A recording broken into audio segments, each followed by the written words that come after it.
ambassadeurs et vos équipes pour la qualité du travail que vous menez, parce que je crois que c'est un travail que nous menons en miroir et qui se répond l'un à l'autre. Et en tout cas, nous sommes aussi très fiers au sein de la France au niveau national des missions qui sont menées par la France à l'ONU sur la question de l'égalité femmes-hommes et des droits des femmes. Je crois qu'on observe que c'est devenu un sujet extrêmement important et majeur, notamment grâce au travail qui est fourni par votre équipe et par vous-même, Monsieur l'ambassadeur. Donc merci pour ça au nom de toute la délégation qui est présente.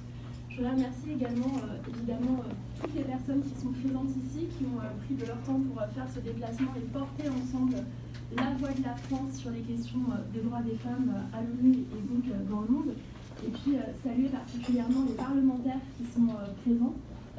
C'est une nouveauté puisque l'an dernier, il n'y avait pas une aussi importante délégation de parlementaires de la délégation aux droits des femmes et au-delà qui sont présentes et présents ici aujourd'hui et toute cette semaine à la CSW. Merci à vous pour votre implication. Je crois que c'est extrêmement important de voir que c'est une implication du gouvernement, mais aussi de la représentation nationale pour cette question d'égalité femmes. Et puis merci bien sûr aux associations, aux ONG, aux fondations qui sont présentes ici. Je crois que c'est ce qui fait aussi la richesse de la France, c'est d'avoir ces personnes aussi engagées depuis aussi longtemps sur les questions de droits des femmes et d'égalité femmes-hommes. Et c'est ce qui fait aussi la force de la délégation française et de son discours, c'est que nous portons toutes et tous une ligne commune, des objectifs communs sur les questions d'émancipation des femmes, d'autonomisation des femmes, de préservation de la dignité des femmes en France et partout dans le monde. Depuis un an, l'année dernière, quand j'étais là, j'ai annoncé le lancement de la diplomatie féministe à la française. Et donc, après un an, c'est un plaisir de voir que nous avons déjà un premier bilan sous l'impulsion du président de la République, Emmanuel Macron, et une diplomatie féministe qui est déployée avec Jean-Yves Le Drian, le ministre de l'Europe et des Affaires étrangères.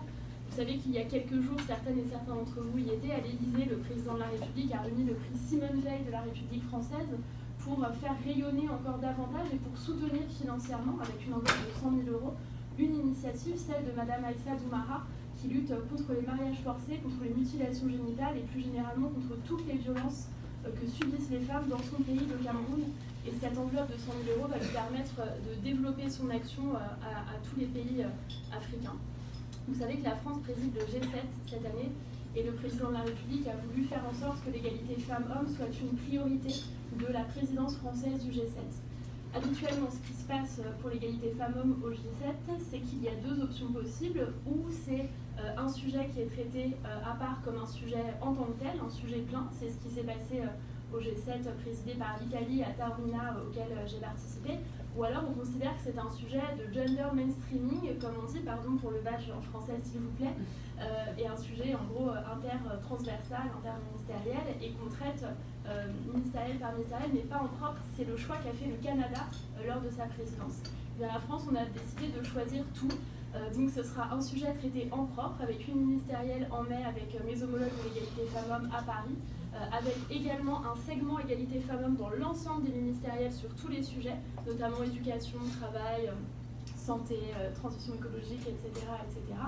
Et c'est aussi un sujet dans lequel nous avons voulu donner plus d'importance à la société civile. Il y a des liens étroits qui se feront avec le W7, on est en train d'y travailler. Il y a également ce conseil consultatif pour l'égalité femmes-hommes. Le Canada l'avait créé l'année dernière. Le président Emmanuel Macron s'était engagé auprès de Justin Trudeau à faire perdurer ce conseil consultatif pour l'égalité femmes-hommes. C'était une très bonne idée. Nous avons renouvelé la composition et nous avons donné 3 priorités thématiques à ce conseil consultatif. 1. L'émancipation économique des femmes dans le monde, mais particulièrement dans la région du Sahel, en Afrique, qui est un sujet qui est très important pour l'ensemble du gouvernement. Deuxièmement, l'accès à l'éducation des filles et des garçons, mais l'accès à l'éducation des filles, parce que vous savez, je ne vous apprends rien, qu'il y a encore énormément de pays dans le monde dans lesquels les petites filles, les jeunes filles n'ont pas accès à l'école, à l'éducation. Et troisièmement, la question de la lutte contre les violences sexistes et sexuelles partout dans le monde. Ça va du harcèlement de rue à la lutte contre l'excision, en passant par les mariages dits forcés ou dits précoces, et évidemment les viols, les agressions, les féminicides, les violences conjugales, etc., etc. Et autour de ces 3 thèmes, nous avons demandé à ce conseil consultatif de travailler un bouquet législatif commun qui serait un bouquet des meilleures lois, un benchmark des meilleures lois qui existent partout dans le monde sur l'égalité femmes-hommes, pouvoir proposer ces lois aux chefs d'État du G7 et faire en sorte que chaque État membre du G7 s'engage à implémenter au moins l'une de ces lois. Et l'idée, c'est vraiment qu'on mène ce travail de diplomatie féministe au niveau mondial, nous, en identifiant d'abord, nous, la France, en faisant rayonner à l'étranger des lois françaises qui ont été efficaces pour l'égalité femmes-hommes et en permettant à d'autres pays de les découvrir et de les implémenter, mais aussi avec humilité, parce que tout n'est pas parfait en France sur l'égalité femmes-hommes, et donc avec humilité, faire ce benchmark dans d'autres pays et voir quelles sont les lois que d'autres pays ont, que nous n'avons pas, et que la France pourra implémenter. Et donc la France s'engage aussi, bien sûr, comme tous les autres pays, à implémenter l'une des meilleures lois qui existent pour l'égalité femmes-hommes. Autour de cette question de la présidence du G7, la France, comme l'a rappelé monsieur l'ambassadeur, préside le Conseil de sécurité de l'ONU. C'est aussi une autre responsabilité que nous avons. Ça veut dire que 2019 doit être vraiment une année utile et efficace pour la France. On voit qu'il y a des moyens qui sont mis au niveau international qui sont inédits. Le président de la République a créé un fonds d'un montant de 120 millions d'euros pour doter et pour soutenir les ONG et les organisations féministes partout dans le monde, particulièrement dans les pays du Sud.